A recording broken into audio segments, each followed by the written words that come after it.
வணக்கம். சற்று முன் கிடைக்கப்பெற்ற மிக முக்கியமான செய்தி ஒன்று வெளியாகி உள்ளது. திராவிட முன்னேற்றக் கழகத்தில் உள்ள மிக முக்கியமான அமைச்சர்களும் நிர்வாகிகளும் உச்சநீதிமன்றத்தில் சரணடையக்கூடிய வகையில் அதிமுகவினர்கள் வழக்கு பதிவு செய்துள்ளார்கள். இதனால் ஒட்டுமொத்த திமுகவிற்கும் மிகப்பெரிய ஒரு சிக்கலாக ஸ்டாலின் அவர்களுக்கு பெரிய தலைவலியாகவும் மாறிவிட்டது. அதாவது தமிழகத்தை உலுக்கியுள்ள அண்ணா பல்கலைக்கழக மாணவி விவகாரம் ஒட்டுமொத்த தமிழக அரசிற்கும் நெருக்கடியை ஏற்படுத்தியுள்ளது. இந்த நெருக்கடியால் தற்பொழுது தமிழகம் முழுவதும் போராட்டங்களும் வெடித்துள்ள காரணத்தினால் குற்றவாளி என்னவோ ஞானசேகரன் அவர்களை கைது செய்துள்ளார்கள். ஆனால் அவர் தொலைபேசியில் பேசிய அந்த சார் யார் என்று எடப்பாடி பழனிசாமி அவர்கள் அதிமுகவின் சார்பாக போஸ்டர்களை ஒட்டி தமிழகம் முழுவதும் மிகப்பெரிய அளவிலான பிரச்சாரத்தையும் மேற்கொண்டு வருகிறார்கள். திமுகவின் பின்னணியில் இருக்கிறார்களா அல்லது கல்லூரி பேராசிரியரா, யாரை காப்பாற்றுவதற்கு ஒட்டுமொத்த வழக்கையும் ஞானசேகரன் மீது பழி போடுகிறீர்கள் என்ற கேள்வியும் இங்கு முன்வைக்கப்பட்டு வருகிறது.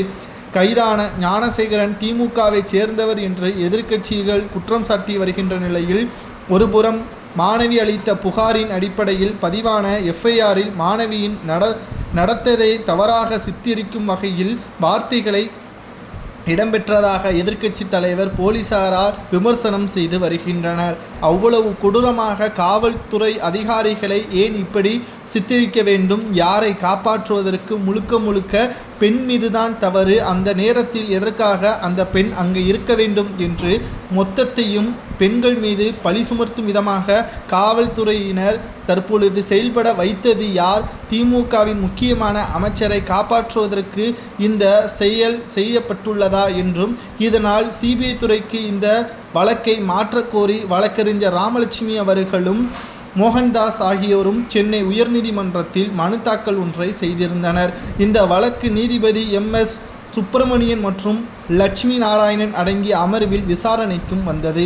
மாணவி பாலியல் வழக்கில் FIR கசிவு எப்படி நடந்தது என்பது உள்ளிட்ட பல்வேறு கேள்விகளும் தமிழக அரசிடம் கேட்கப்பட்டுள்ளது. இந்த நிலையில்தான் தற்பொழுது அண்ணா பல்கலைக்கழக மாணவி பாலியல் வழக்கு தொடர்பாக உச்சநீதிமன்றத்தை அதிமுக நாடியுள்ளது. இதனால் கேவியட் மனு ஒன்று தாக்கல் செய்யப்பட்டுள்ளதால் அந்த மனுவில் அண்ணா பல்கலைக்கழக மாணவி பாலியல் பலாத்கார வழக்கில் சென்னை உயர்நீதிமன்றத்திற்கு SID விசாரணைக்கும் உத்தரவிடப்பட்டுள்ளது.